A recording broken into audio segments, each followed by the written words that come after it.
Everything you've been told about dollar cost averaging versus lump sum investing is wrong.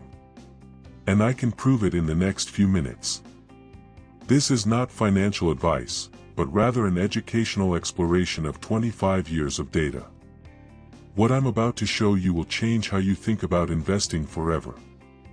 The statistic that will shock you is that historically, lump sum investing has outperformed dollar cost averaging 66% of the time. On-screen text, 66% of the time, lump sum beats DCA. As we navigate the complex world of investing in 2026, understanding the most effective strategies is crucial for achieving financial freedom. The debate between dollar cost averaging and lump sum investing has been ongoing, with each side presenting compelling arguments. But what does the data actually show? In this video, we will explore the ins and outs of both strategies, examining their historical performance and what this means for your investment portfolio.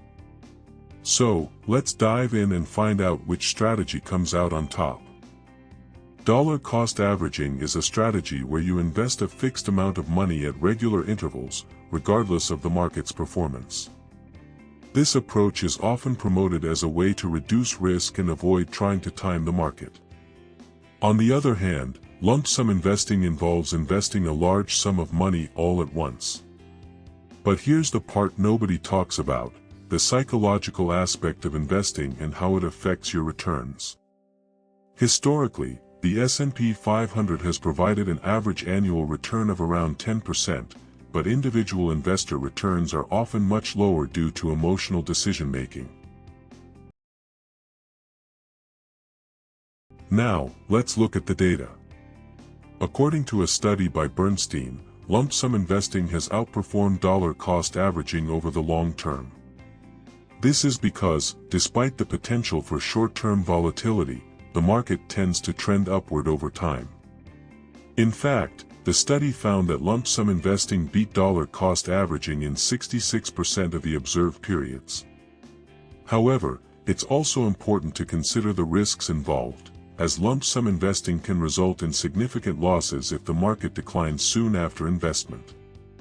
The key takeaway is that past performance is not a guarantee of future results, and each investor must consider their own risk tolerance and financial goals. So, what does this mean for you? The most important thing is to have a clear understanding of your investment goals and risk tolerance. This is not financial advice, but rather a suggestion to consider your options carefully. Historically, a well-diversified portfolio with a long-term perspective has provided the best returns. Don't put all your eggs in one basket, and remember that investing always involves some level of risk. By understanding the difference between dollar cost averaging and lump sum investing, you can make more informed decisions and potentially achieve greater financial success. Thanks for watching, and don't forget to subscribe for more investing insights. In our next video, we'll explore the top ETFs for passive income in 2026. But before you go, consider this: what if you could create a portfolio that beats 90% of investors? We'll show you how, starting with the most critical step.